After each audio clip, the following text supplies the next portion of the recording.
The Alpha King's mute daughter spoke her first word. She pointed at an Omega Maid and whispered, "Mama." The great hall of the Greycliff Pack was a mausoleum of held breaths and terrified heartbeats.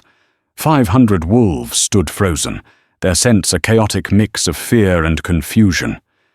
At the center of the dais, King Ulster Greycliff stood like a statue carved from grief and granite, his golden eyes wide with an emotion the kingdom had never seen him wear. Panic.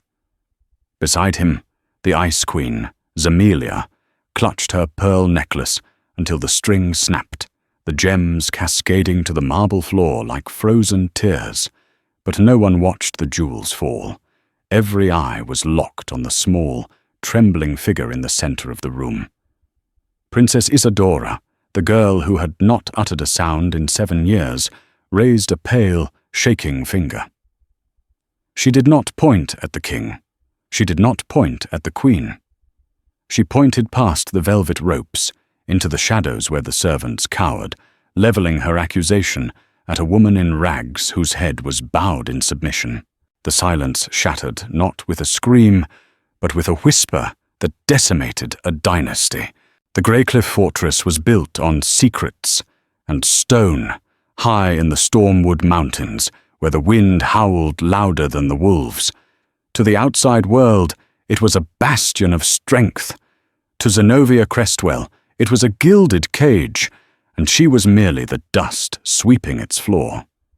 Zenobia adjusted the rough linen of her Omega uniform, wincing as the coarse fabric chafed against the scars on her shoulder, faded marks from a time she tried to forget.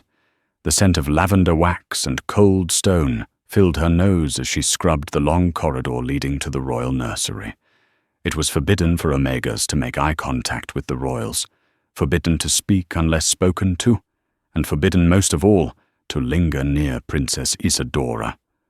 But rules were made for those who had something to lose, and Zenobia had lost everything 7 years ago. "Scrub harder, Crestwell," a sneering voice echoed from above. Zenobia didn't flinch. She knew the voice of valiant Ironmare, the pack's beta and head of the royal guard. He smelled of polished steel and ambition that had soured into cruelty. "Yes, Beta Ironmare," she murmured, keeping her eyes on the grey marble. Valiant's heavy boots stopped inches from her hand. He crouched, his presence a suffocating weight. "The dignitaries from the Stormwood Pack arrive tomorrow. King Ulster wants the floors reflective enough to see his own sins. Do not disappoint him. Or do you need a reminder of your place?"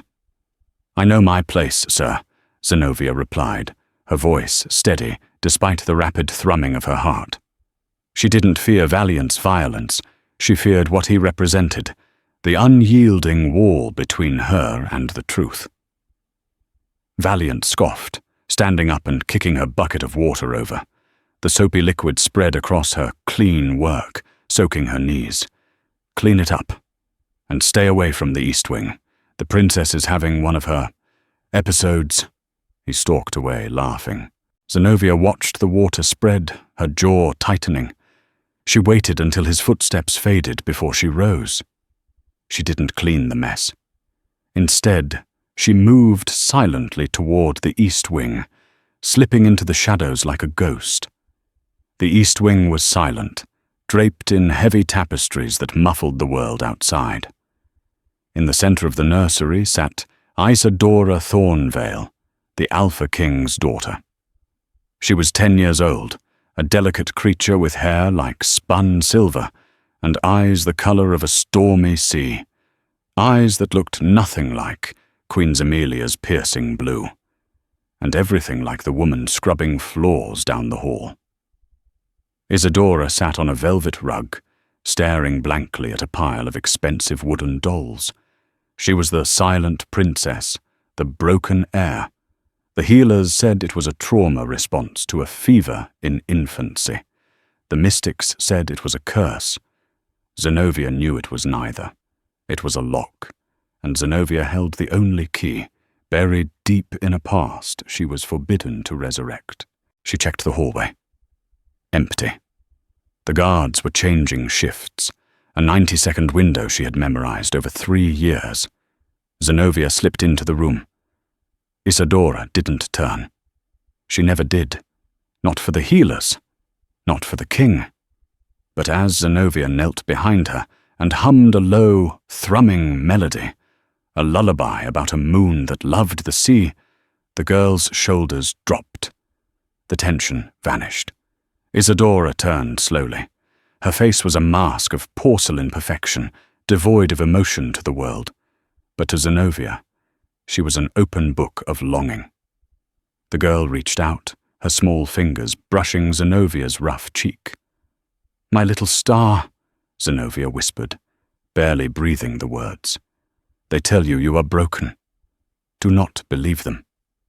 Isadora's mouth opened, her throat working, but no sound came out. It was as if an invisible hand choked the words back. Tears welled in the child's eyes. "It's all right," Zenobia soothed, pulling a small, hidden object from her apron pocket. It was a rough carving of a wolf, made from common pine, not the imported mahogany of the royal toys. "Keep this safe. Tomorrow the castle will be full of strangers. You must be brave. Can you be brave for me?" Isadora nodded, clutching the wooden wolf to her chest. Suddenly, the heavy oak door creaked.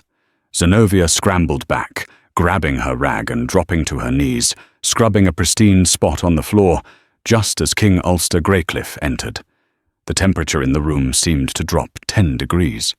Ulster was a giant of a man, radiating raw alpha power that usually forced Omegas to bare their necks in submission. He had dark hair, streaked with premature grey, and a face that was handsome, but etched with lines of exhaustion. He stopped when he saw Zenobia. His golden eyes locked onto her. For a moment, the mask of the king slipped. There was no disgust in his gaze, no command. There was only a profound, agonizing hunger, a look of a man starving at a feast he couldn't touch. "Leave us," Ulster commanded, his voice rough, like gravel grinding together. Zenobia stood, bowing low, keeping her eyes averted. "Yes, Alpha." As she passed him, the air between them crackled with electricity, the undeniable, biological pull of a fated mate bond that had been severed, denied, and buried under political alliances. Ulster's hand twitched at his side, as if he wanted to reach out and stop her, but he remained frozen. Zenobia hurried out, her heart shattering, as it did every day. She was the Alpha's fated mate, rejected for the sake of a treaty with the Thornvale clan, stripped of her rank, and forced to serve the woman who took her place. But the cruelest twist wasn't the rejection. It was the fact that Isadora wasn't Zemelia's daughter.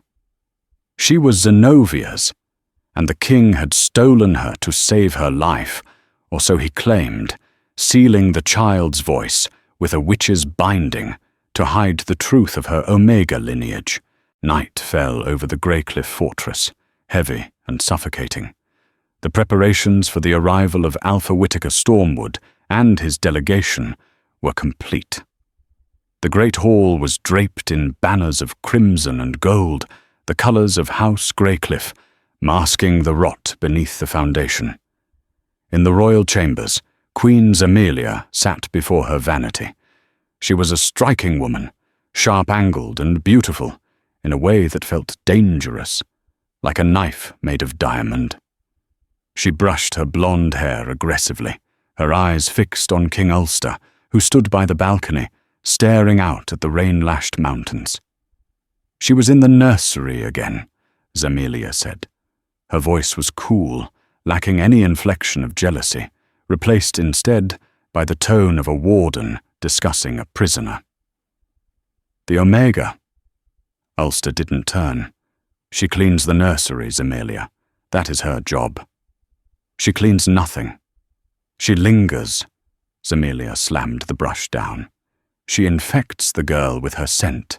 Do you think I don't smell it? The stench of her on my daughter?" Ulster turned then, his growl low and vibrating through the floorboards. Isadora is safe. That is the agreement. You have your crown. You have the title of mother. Do not push me. I have a mute embarrassment for a daughter. Zemelia stood, her silk robe flaring. Tomorrow, Whitaker brings his son. He expects a betrothal, a union between our packs. If he realizes the girl is defective, or worse, if he senses she isn't pureblood, the alliance falls. And if the alliance falls, the northern armies will crush us. She is not defective, Ulster snapped, closing the distance between them. She is silent because she is protected. She is silent because you let a witch sow her voice, shut to hide her heritage, Zemelia hissed. You think I don't know? You think I don't know that every time you look at that Omega scrub woman, you wish it were me on the floor and her in this bed? Ulster grabbed Zemelia's wrist, not to hurt, but to silence her. His eyes flashed gold. Careful, Zemelia. The crown sits on your head, but the power in this room belongs to me. Then use it, she challenged, yanking her arm free. Send the Omega away. Send her to the mines, or kill her. As long as she breathes in this castle, Isadora will never be mine. And if she is not mine, she is useful to no one. Ulster turned away, his chest heaving. He couldn't send Zenobia away. The bond wouldn't allow it. Physical separation caused him physical pain. It was the curse of rejecting a fated mate. He kept her close to survive, and he told himself he kept her close to protect her. But deep down, he knew he was a coward. He was the king of wolves, yet he was ruled by fear. Down in the servants' quarters, the atmosphere was different. The air was thick with the smell of boiled cabbage and damp wool. Zenobia sat on her narrow cot, holding a small locket she had managed to hide from the guards for 7 years. Inside was a lock of silver hair, cut from Isadora on the day she was born, the day the midwives took her away. "You're playing a dangerous game, Zen," whispered mild-mannered Cook Hattie, the only person in the castle who suspected the truth. Hattie handed Zenobia a bowl of stew. "Valiant was asking about you today, asking about your shifts, asking why the king's heartbeat spikes when you enter the room." Zenobia took the bowl, her hands trembling slightly. "Valiant sees treason everywhere." "Valiant sees opportunity," Hattie corrected. "If he proves the king is compromised by an Omega, he could challenge for the Alpha title. He's looking for a weakness." "I am no weakness," Zenobia said, her voice hardening. "I am a mother." "To the world you are a ghost," Hattie warned. "Tomorrow is the grand gala. Stay in the kitchens. Don't go up there." "I have to," Zenobia said, staring into the dark broth. "I felt something today. The binding, the magic on Isadora. It's weakening." She tried to speak. "Hattie, she tried." "That's impossible."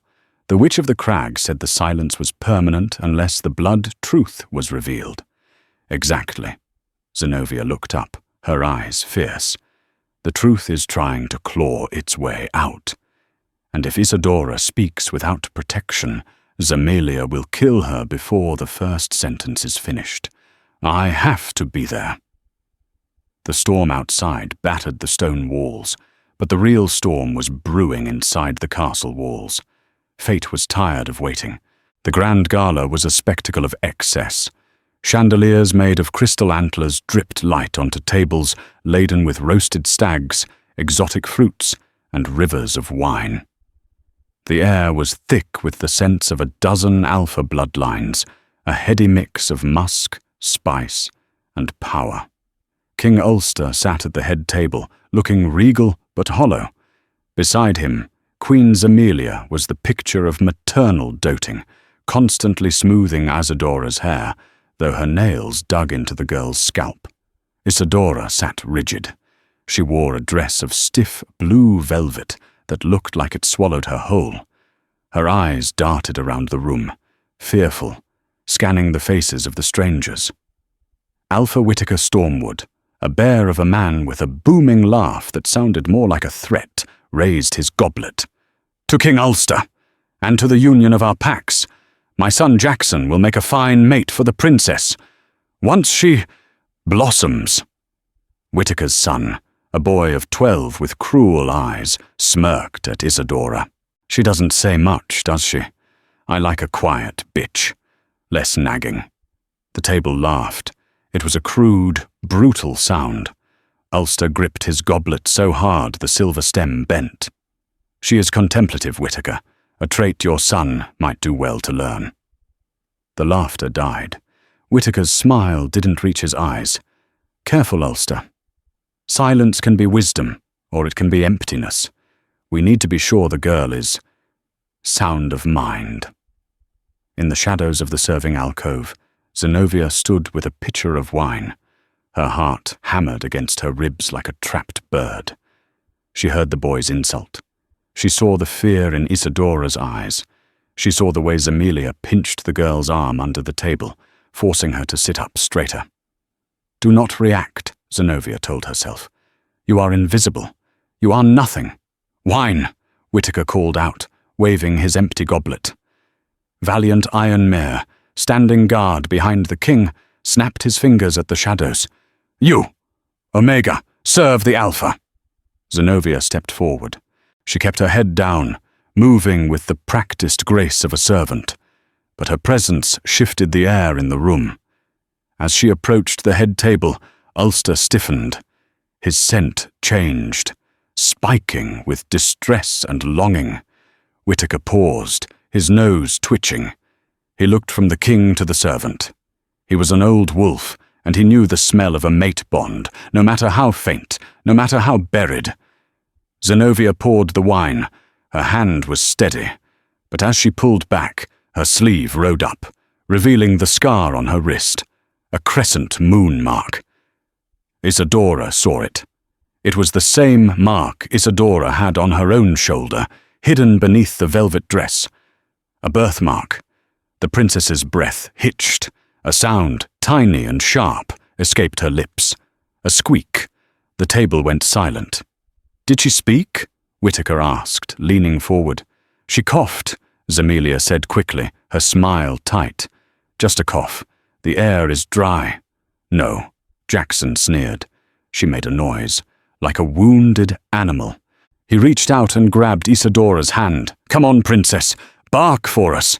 "Let her go," Ulster growled, half rising from his throne. "It's just play, Ulster," Zemelia hissed, grabbing her husband's arm.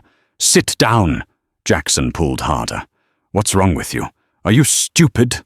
Or just broken?" Isadora panicked. She yanked her hand back, knocking over the heavy silver goblet. Red wine splashed across the white tablecloth, staining it like fresh blood. It splattered onto Queen Zemelia's pristine gown. "You clumsy little brat," Zemelia shrieked. The mask fell. In a reflex born of years of hidden resentment, Zemelia raised her hand and struck Isadora across the face. The slap echoed through the silent hall like a gunshot. Isadora fell back, her small body hitting the floor. "No!" The scream didn't come from the king. It came from the Omega. Zenobia dropped the pitcher. It shattered, shards of pottery exploding. She didn't care about the rules. She didn't care about the executioner. She rushed forward, throwing herself between the queen and the child, wrapping her arms around Isadora. "Don't you touch her!"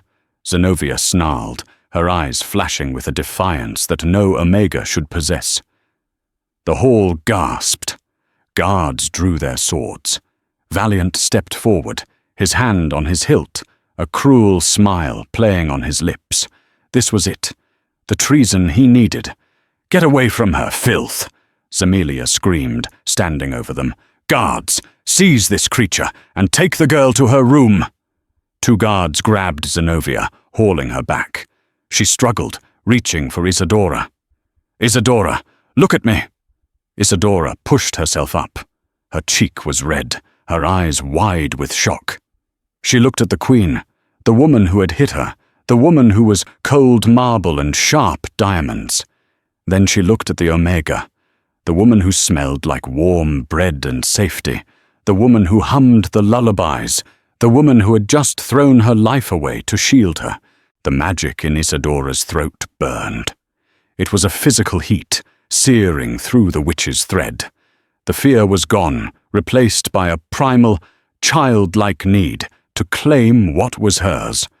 The room froze.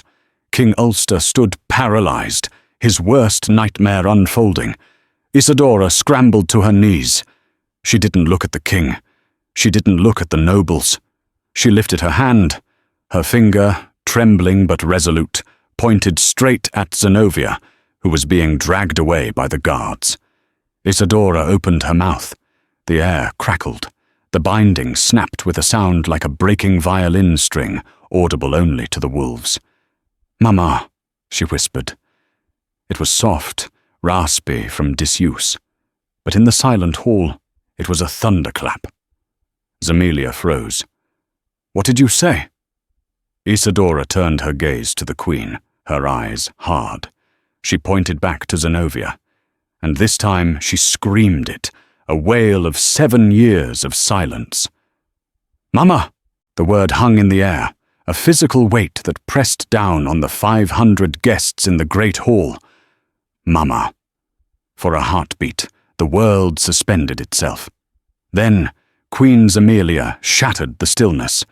Her face, usually a mask of icy composure, contorted into a snarl of pure animalistic rage. She lunged, not at the child who had humiliated her, but at Zenobia. Her claws extended, gleaming like needles in the candlelight, aiming for the Omega's throat. "Die, you mongrel whore!" Zemelia shrieked. Zenobia didn't flinch. She didn't look at the lethal claws descending upon her. Her eyes were locked on Isadora, drinking in the sight of her daughter's defiance, a desperate farewell etched into her gaze. But the blow never landed.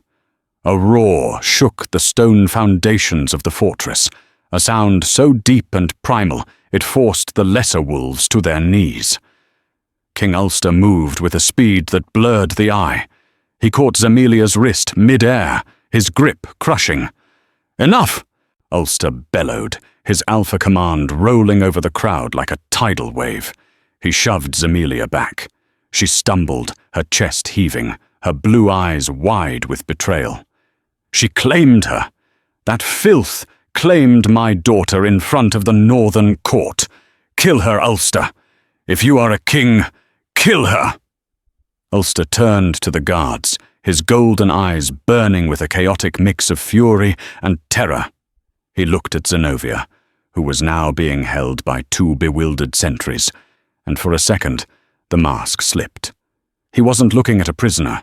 He was looking at the only woman who made his heart beat, and he was terrified he couldn't save her this time. "Take the Omega to the Iron Keep," Ulster commanded, his voice devoid of warmth. "Seal her in the deepest cell. No one speaks to her. No one touches her. Any guard who harms her answers to me." "And the girl?"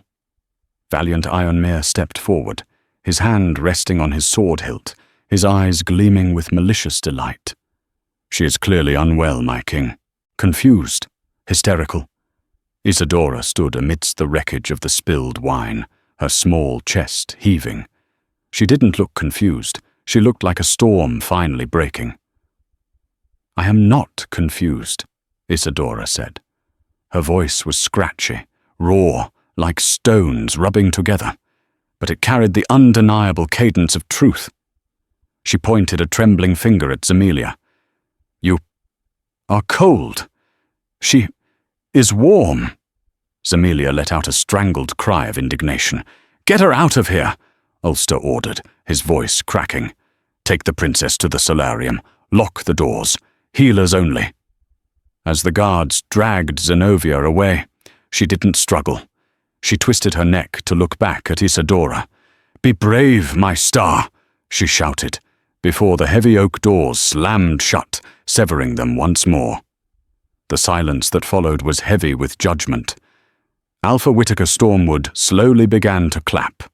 It was a slow, mocking rhythm. A mute daughter who speaks only to name a servant her mother, Whittaker mused, stepping over the stained tablecloth. He picked up a shard of the broken pitcher. And a king who imprisons the servant rather than executing her for treason. You have a very interesting definition of order, Ulster. The girl is sick, Ulster gritted out, his knuckles white as he gripped the edge of the table. The fever that took her voice, it affects her mind. Does it? Whittaker dropped the shard. It clattered loudly. Because that looked less like madness and more like a family reunion. If that girl is not pure blood, if she is the whelp of an Omega, then our contract is void, and the Greycliff lands, well, they become forfeit. Ulster stepped down from the dais, towering over the other Alpha. Careful, Whittaker. You are a guest in my hall. Do not mistake my hospitality for weakness. And do not mistake my patience for ignorance, Whittaker countered, his voice dropping to a dangerous whisper. I will stay, Ulster. I will watch. And if I find that you have tried to pawn off a half-breed bastard on my son, I will burn this mountain to the ground. The Iron Keep was less a prison and more a grave dug into the mountain's roots. The walls wept freezing water, and the darkness was absolute, save for the flickering torch in the corridor. Zenobia sat on the damp straw, her knees pulled to her chest. She was shivering, the cold seeping into her bones, but a fire burned in her chest. She spoke. After 7 years of silence, Isadora had found her voice. The witch's knot was broken. Worth it, Zenobia whispered into the dark. It was worth it. Footsteps echoed down the stone hall, heavy, rhythmic, familiar. The scent hit her before the figure appeared, cedar, rain, and the metallic tang of suppressed power. King Ulster stopped at the bars. He didn't have the keys. He simply stood there, gripping the cold iron, staring at her. In the dim light, he looked older. The grey in his hair seemed to have spread in the last hour. You foolish woman, he whispered. It wasn't an insult. It was a prayer of despair. Do you have any idea what you've done? Zenobia stood, walking to the bars. She didn't bow. In this darkness, stripped of titles, they were just a man and a woman bound by a soul tether neither could cut. I saved her. Zemelia would have broken her jaw. You broke the kingdom! Ulster slammed his hand against the bars. Whittaker knows. He suspects. If he demands a blood test, then let him, Zenobia hissed, grabbing the bars on her side, her fingers inches from his. Let the truth come out, Ulster. 7 years. 7 years I have watched you play house with that ice witch. 7 years I have scrubbed your floors and watched my daughter call another woman mother while you stood by and did nothing. I kept you alive, Ulster roared, the sound echoing off the damp walls. The council would have killed you the moment I found you. An Alpha King cannot mate with a wolfless Omega. It is forbidden by the old laws. They would have executed you and left Isadora to rot in an orphanage. I took her to give her a life. I kept you here to keep you safe. Safe? Zenobia laughed, a bitter, broken sound. I am a slave in the house where I should be queen. And Isadora? You call that life? Silence? Isolation? She was dying in that silence, Ulster. Today she finally breathed. Ulster closed his eyes, leaning his forehead against the iron. The Witch of the Crag said the binding was absolute. If it broke, it means Isadora's power is growing. It's not just her voice, Zen. She's an Alpha's daughter. If she manifests power while having Omega blood, the strain could kill her. Zenobia felt a chill that had nothing to do with the dungeon. What are you saying? I'm saying I can't protect both of you anymore. Ulster opened his eyes. They were wet. Whitaker has given me an ultimatum. Prove her lineage by the full moon, or he declares war. And Zemelia— He hesitated. Zemelia has demanded your head to quell the rumors. Then give it to her, Zenobia said softly. If it saves Isadora, give her my life. Ulster reached through the bars. His large, rough hand cupped Zenovia's cheek. The spark was immediate, a jolt of warmth that made them both gasp. I cannot, he whispered. I rejected the bond, but I did not break it. If you die, a part of me dies. I would go mad, Zenobia. And a mad king destroys everything. Then what will you do? I don't know, Ulster admitted, the king of wolves sounding like a lost boy. But you need to be ready. If the doors open tonight, you run. You run and you don't look back. He pulled away, the loss of contact leaving a physical ache in the air. He turned to leave, but stopped. She called for you, he said, his voice thick. Not me. Only you. He walked away into the shadows, leaving Zenobia alone, with the terrible hope that love might be the most dangerous weapon of all. Meanwhile, in the royal chambers, Zemelia was not weeping. She was plotting. She sat by the fire, turning a glass of wine in her hand. Valiant Iron Mare stood by the mantel, cleaning his fingernails with a dagger. The king is weak, Valiant said. He visits the dungeon. He smells of her. He is compromised, Zemelia agreed coolly. He thinks he can stall Whitaker. But I have a better plan. Oh! Zemelia stood, throwing the glass into the fire. The flames roared, green and blue for a second. The girl spoke because the binding broke. But a voice can be silenced in other ways. If Isadora were to tragically succumb to the madness Whitaker spoke of? If she were to fall from the high tower in a fit of hysteria? Valiant smiled, a shark sensing blood. Then Ulster would have no heir, and the pack would need a new line of succession. Exactly, Zemelia walked to him, placing a hand on his chest. You have always wanted the throne, Valiant. Help me remove the obstacles, the Omega and the Brat, and I will give it to you. Ulster will be too broken by grief to lead. You will step in. And I will remain queen. Valiant sheathed his dagger. When? Tonight, Zemelia whispered. The storm will cover the screams. The storm that battered the Greycliff fortress was the worst in a century. Thunder cracked like the whip of a god, and lightning illuminated the stained glass windows in jagged flashes. In the solarium, Isadora paced. The room was filled with expensive toys she had never played with. She clutched the rough wooden wolf Zenobia had given her. She could feel a strange humming in her chest, a vibration that matched the thunder outside. She wasn't just speaking. She was feeling everything. The vibrations of the guards' boots outside the door, the scuttling of mice in the walls, the distant heartbeat of the woman in the dungeon. The door handle rattled. It was locked. Isadora stared at the lock. Open, she thought. I want my mama. The wood of the door groaned. The iron mechanism clicked, hissed, and then melted. Molten iron dripped onto the stone floor. Isadora gasped, stepping back. She looked at her hands. They were glowing with a faint silver light. This wasn't werewolf strength. This was something ancient. Something forbidden. The door swung open. But it wasn't Zenobia standing there. It was Jackson Stormwood. The boy smirked, slipping into the room and closing the door behind him. Well, well, Daddy said you were special. Didn't know you were a fire starter, too.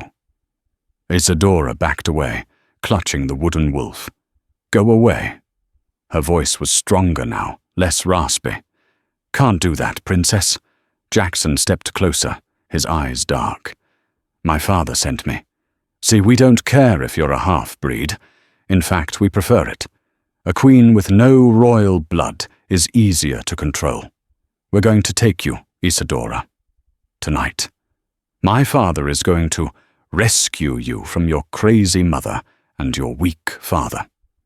"No," Isadora said, her back hitting the cold window pane. "Yes," Jackson lunged, grabbing her wrist. "You're coming to the Stormwood. You'll be my pet. I'll make you bark whenever I want." Isadora screamed. But it wasn't a scream of fear. It was a scream of rejection. A pulse of silver energy exploded from her body. It threw Jackson across the room. He smashed into a display case of porcelain dolls, shattering them. He slumped to the floor, unconscious, bleeding from a cut on his forehead. Isadora stared at him, trembling. She had hurt him. She was a monster. Just like Zemelia said. "Isadora!" A hushed voice came from the balcony. Isadora spun around. Climbing over the railing, soaking wet and looking wild, was not a guard. It was Whittaker Stormwood. But he wasn't looking at his unconscious son. He was looking at Isadora with a hungry, terrifying fascination. "Incredible," Whittaker murmured, stepping into the room, ignoring the rain pooling around him. The legends were true. The Greycliffs didn't just hide an Omega child. They hid a silver blood. Isadora didn't know what that meant, but she knew the look in his eyes. It was the same look a wolf gave a rabbit before the snap. "Come here, child," Whittaker said, extending a hand. "I won't hurt you. I can teach you how to use that. Your father fears you. Your mother hates you. But I can make you a goddess." Isadora looked at the door, then at the balcony. She had to run. "I want my mama," she said firmly. "Your mama is in a hole in the ground," Whittaker sneered. "But if you come with me, I'll let you say goodbye before I kill her." The threat hung in the air. Whittaker lunged. At that moment, the door, already damaged, was kicked off its hinges. Valiant Ironmere stood there, sword drawn, expecting to kill a helpless girl. Instead, he found the rival Alpha and a room destroyed by magic. "Treason!" Valiant shouted, seizing the opportunity to frame Stormwood. "Assassins!" Chaos erupted. Whittaker roared, shifting into his massive black wolf form, mid-leap, tackling Valiant. The two beasts crashed into the hallway, a ball of fur and fury. Isadora didn't wait. She grabbed a heavy velvet cloak from the bed, threw it over her head, and ran. She ran not away from the danger, but down. Down toward the smell of damp earth and the heartbeat that sang to hers. She ran toward the Iron Keep, but as she descended the spiral stairs, she collided with a solid wall of muscle. Strong hands caught her. She looked up, terrified, into the face of King Ulster. Ulster looked at his daughter, really looked at her, for the first time in years. He saw the silver glow fading from her hands. He saw the terror, and he saw the fierce determination that was entirely Zenobia. "Papa?" she whispered, the word foreign on her tongue.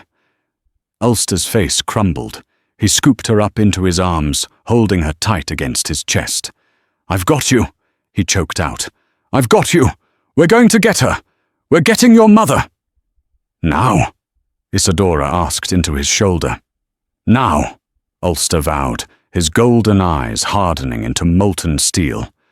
"Tonight, the Greycliff pack falls, but the Greycliff family survives." The descent into the Iron Keep was a spiral into the belly of the mountain, a place where the air grew thin and tasted of rust and ancient sorrow. It felt different this time. It wasn't a walk of shame or a secret visit cloaked in shadows. It was a crusade. King Ulster moved with the momentum of an avalanche, his boots striking the stone steps with a rhythm that promised violence. Isadora clung to his neck, her small face buried in the thick fur of his cloak, her body radiating a heat that felt less like fever and more like a furnace waking up. The torches flickered as they passed, casting long, dancing shadows against the weeping walls. Down here, the storm outside was just a distant vibration, a trembling in the stone that matched the rage in Ulster's blood. When they reached the heavy iron door of the dungeon level, the atmosphere shifted. The air was thick with the scent of fear, sharp and acidic. 6 guards stood stationed there, their armor bearing the Greycliff crest, but their eyes shifting nervously. They were valiant men, hand-picked for their loyalty to the Beta's coin rather than the crown's honor. "Halt!" the guard captain barked, leveling his spear. His voice wavered, betraying the terror of facing an alpha in full fury. "Beta Ironmere has ordered a complete lockdown. No one enters or leaves. By order of the acting regent." Ulster didn't slow down. He didn't even draw the sword at his hip. He simply let out a growl, a sound so low and resonant it vibrated through the soles of their boots and rattled the teeth in their skulls. It was a sound of pure, unadulterated dominance, the voice of a wolf who had remembered he was a king. Acting regent?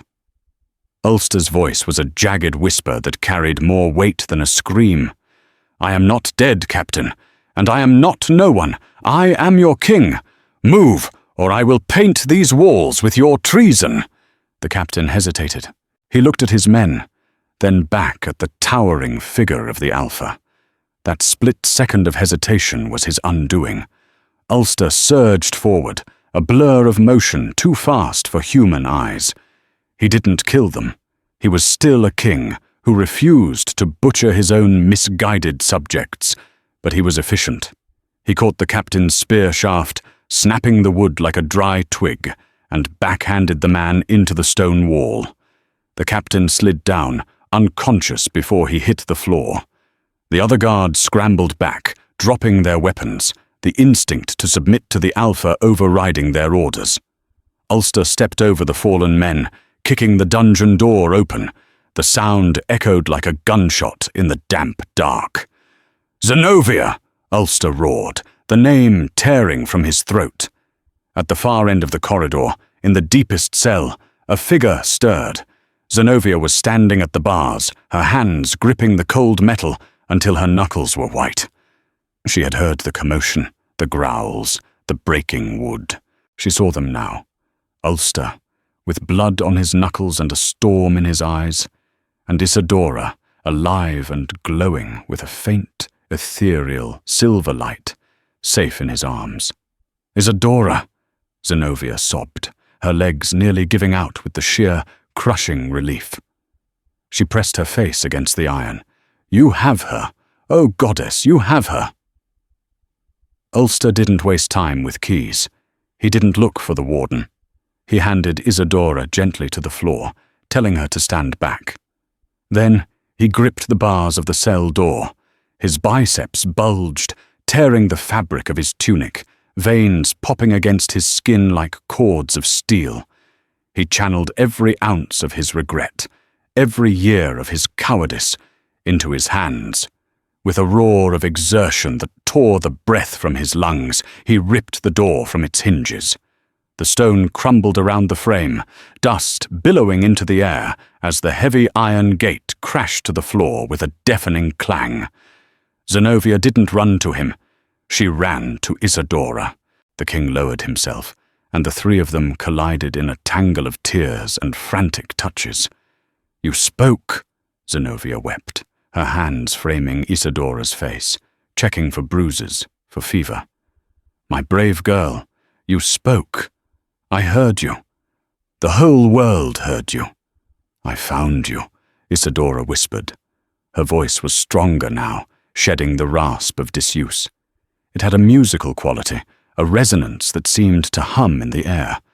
She pressed her glowing palm to Zenovia's cheek, the warmth seeping into her mother's skin.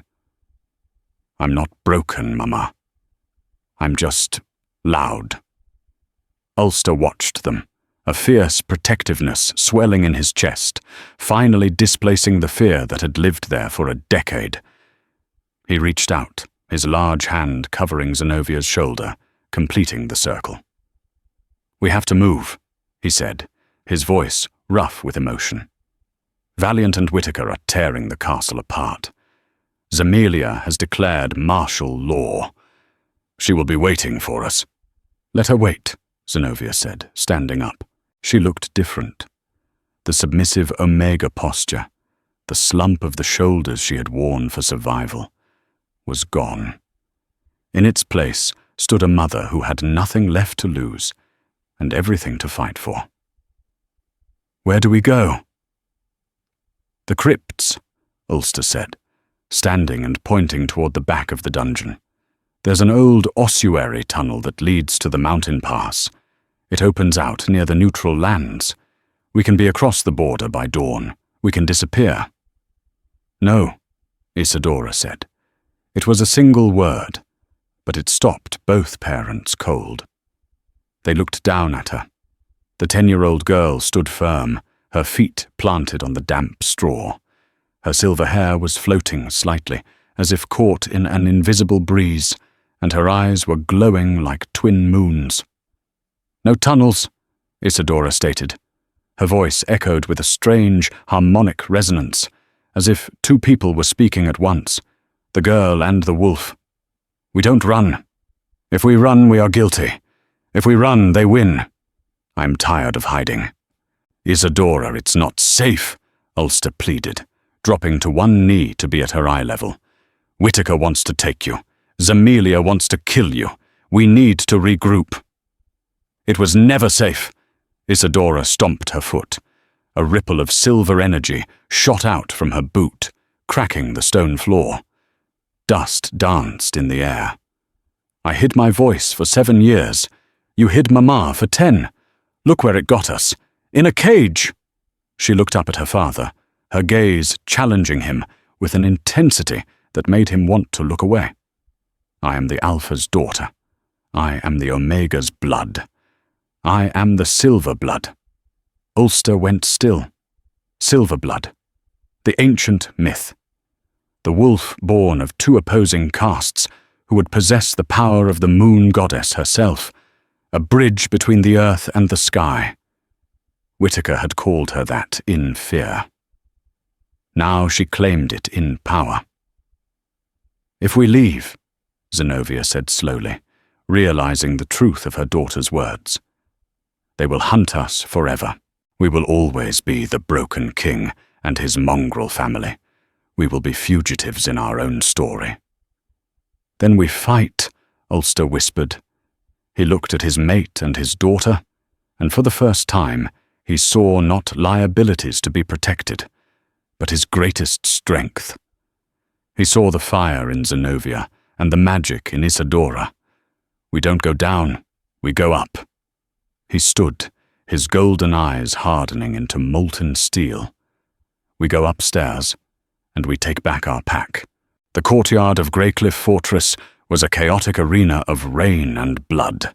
The storm raged overhead, mirroring the battle below. Whittaker's northern wolves, massive and black as oil, clashed with the Greycliff Guard, but the fighting stopped when the great oak doors of the keep blasted open. King Ulster stepped out, not in armor, but in his torn royal tunic. On his right stood Zenobia, dressed in rags, but holding her head high like a queen, and between them walked Isadora. "Stop!" Isadora screamed. It wasn't a child's scream, it was a command amplified by magic. The rain seemed to pause in mid-air. Every wolf turned to look. "Look at them!" Queen Zemelia's voice cut through the silence. She stood on the upper balcony, flanked by archers. Valiant was beside her, looking battered from his fight with Whittaker. The traitor king and his pet, and the abomination. "The only abomination here is your heart, Zemelia," Ulster shouted, his voice carrying over the wind. "It is over. I claim Zenobia Crestwell as my true mate. I claim Isadora as my legitimate heir. The lie is finished." A gasp went through the Greycliff soldiers. To reject a political marriage was one thing. To elevate an Omega to queenship was heresy. "He is mad," Zemelia shrieked, "Archers, loose!" The archers hesitated. They were looking at the little girl. "I said loose!" Zemelia grabbed a crossbow from the guard next to her and fired. The bolt flew straight for Zenovia's heart. Time seemed to slow. Ulster moved to intercept, but he was too far. Zenovia didn't flinch. She wouldn't give Zemelia the satisfaction of seeing her fear. But the bolt never reached her. Isadora raised her hand. The silver light that had been flickering in her veins exploded outward in a blinding dome of energy. The crossbow bolt hit the barrier and disintegrated into ash. The shockwave knocked the nearest soldiers flat.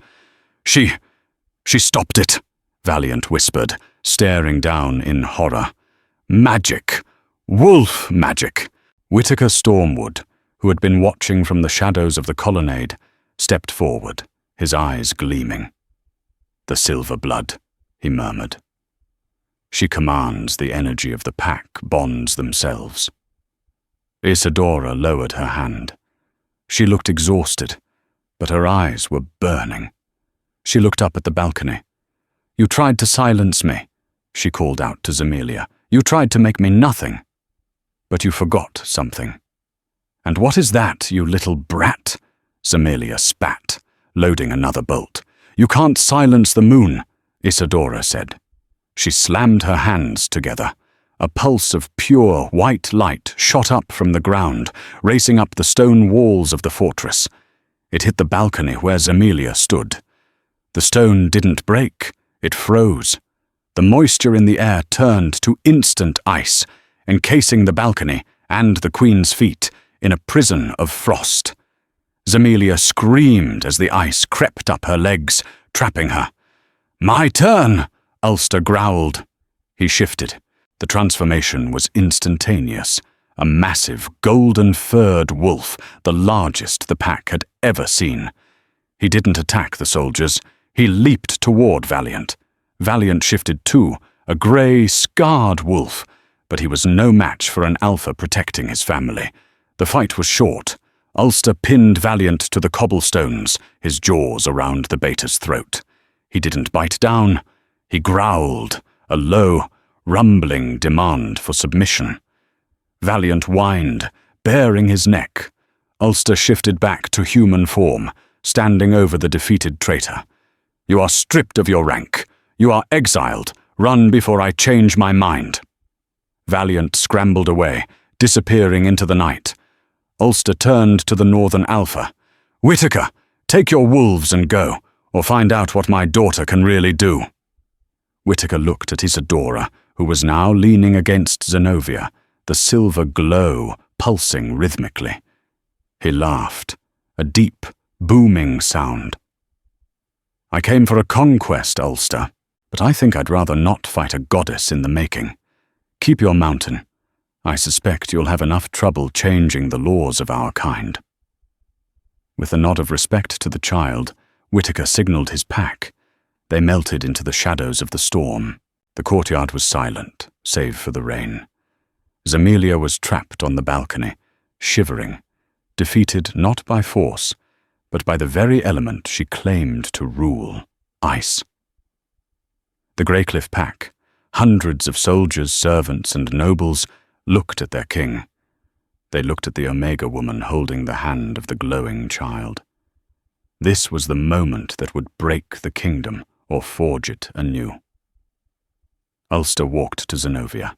He took her hand, interlacing his fingers with hers, showing the scarred crescent moon on her wrist to the world. He led her to the center of the courtyard. He knelt. King Ulster Greycliff, Alpha of the Stormwood Mountains, knelt before an Omega. "I have failed you," Ulster said, his voice loud enough for all to hear. "I failed to protect you from the laws that say you are lesser. I failed to trust in the bond the goddess gave us. I let fear rule my crown." He looked up at Zenovia. "No more. If the crown demands I deny my soul, then I deny the crown." He reached up to remove the heavy gold circlet from his head. "No," Zenovia said. She reached out and stopped his hand. The crowd held its breath. Zenobia looked at the wolves who had scorned her, the people who had treated her as furniture. Then she looked at Ulster. The crown isn't the problem, Ulster. The silence is. Don't take it off. Change what it means. Isadora stepped forward. She placed one hand on her father's shoulder and one on her mother's. The silver light flowed from her, wrapping around all three of them like a ribbon. The Alpha protects, Isadora said, her voice clear as a bell. The Omega nurtures. Both are strong. Both are needed. She looked at the kneeling soldiers. Kneel, she commanded. Not with arrogance, but with the absolute authority of the silver blood. One by one, the soldiers dropped to one knee, then the nobles, then the servants. They weren't kneeling to a king. They were kneeling to a family that had walked through fire and ice and come out whole. On the balcony, Zamilia watched, tears freezing on her cheeks. She realized then that she hadn't lost because of a mute girl or an Omega rival. She had lost because she had never understood that power without love is just a cold, empty room. The sun began to crest over the mountains, breaking the storm. The light hit Isadora's silver hair, turning it into a halo. Zenobia pulled Ulster to his feet. He kissed her, deeply, passionately, right there in front of the gods and the pack. The curse was broken. The silence was over. The laws of the Greycliff pack did not change overnight, but the heart of the kingdom shifted that very dawn. King Ulster ruled for another 40 years, but he never ruled alone. Queen Zenobia sat beside him, not as a silent figurehead, but as the voice of the people, the Omega who became the heart of the throne. And Isadora, she never stopped speaking. She became the greatest diplomat the Wolf Lands had ever known, bridging the gap between packs with her words and her silver blood wisdom. She taught the world that a voice is not just sound, it is the spirit refusing to be buried. They say that on quiet nights in the Stormwood Mountains, if you listen closely, you don't hear the howl of a lone wolf. You hear a harmony, a father's strength, a mother's love, and a daughter's song, weaving together into a melody that defies both crown and curse. If this story of courage and forbidden love moved you, please like, share, and subscribe for more tales from the Wolf Kingdoms. Let your voice be heard in the comments below.